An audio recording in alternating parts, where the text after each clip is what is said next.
5 months into the war, and the bombs are still dropping on Ukrainians.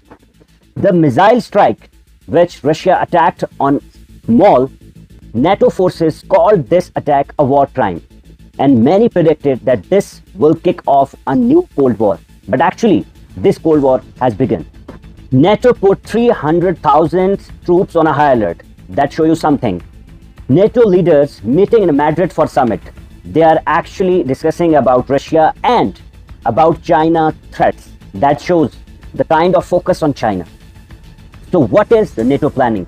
Is the new conflict as the matter of time, or will they intensify the war on other means? Number one, we have to discuss what is Cold War. Cold War is not a typical war, not by weapons. It's actually the economic sanctions or everything which can destroy the economy and control other countries. This is the broad definition of Cold War. We actually experienced this Cold War which lasts on 50 years between USA and erstwhile USSR. And it ended when the Soviet Union collapsed in 1991. Now new Cold War has begun. You have proxy battles in war in Ukraine, it's pitting the West against Russia. You have economic sanctions, and you also have a serious military build-up. On 29th in summit, NATO made a big move. What it is? Earlier, 40,000 NATO troops were actually high alert, but now this is 3 lakh, means 300,000 troops or soldiers of NATO on high alert. These troops are actually quick response forces. If Russia attack any of alliance of NATO, they will send these troops quickly. And NATO quoted that Russia is the direct threat to NATO or their alliance. NATO feels threatened by Russia, and they says that this response force is deterrent against Russia. And now what about China? NATO sees China a rising threat. There's tacit agreement on that to showing up the defense. And we have observed 4 more countries in this summit, which is Japan, Australia, New Zealand, and South Korea. These 4 nations leaders are also in Madrid in summit. NATO actually expanding its purview to just want to keep an eye on Indo-Pacific. Especially, they are keeping an eye on China in Indo-Pacific Ocean. Why they are feeling threatened from China? Their NATO representative, what he said, I have his statement and I'm reading this statement for you.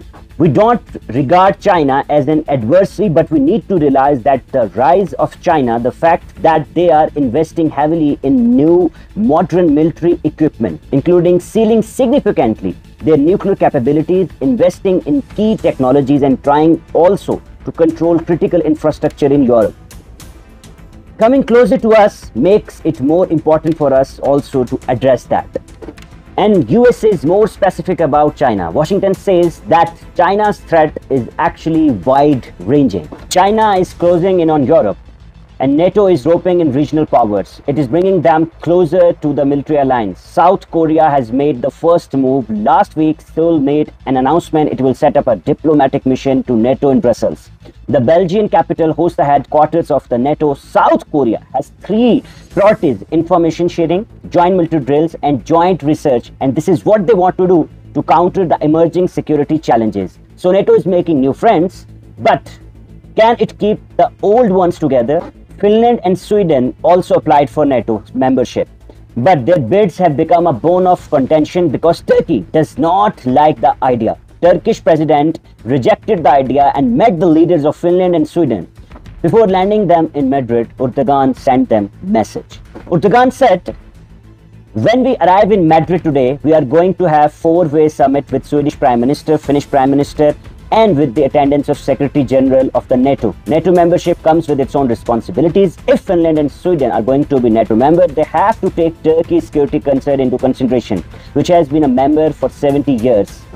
So NATO is divided house and it tries to take on both Russia and China, and this will not be easy. Some members want NATO to preempt threats in the Indo-Pacific, which means challenging China military. Will Turkey agree to that? So what about countries like Germany that has actually deep economic ties with China? Will they agree to NATO's new posturing? The meeting in Madrid actually threw up answers to the questions and more NATO's expansions and has been blamed for Russia's aggressions. How will putting 300,000 troops in Eastern Europe impact the war in Ukraine and the equation beyond? So the Madrid summit could well determine the fate of the global security order. So let us hope the world will be in peace and the economic and the food and energy crisis will over soon. So I'm your host and your friend Tamar Hamdan.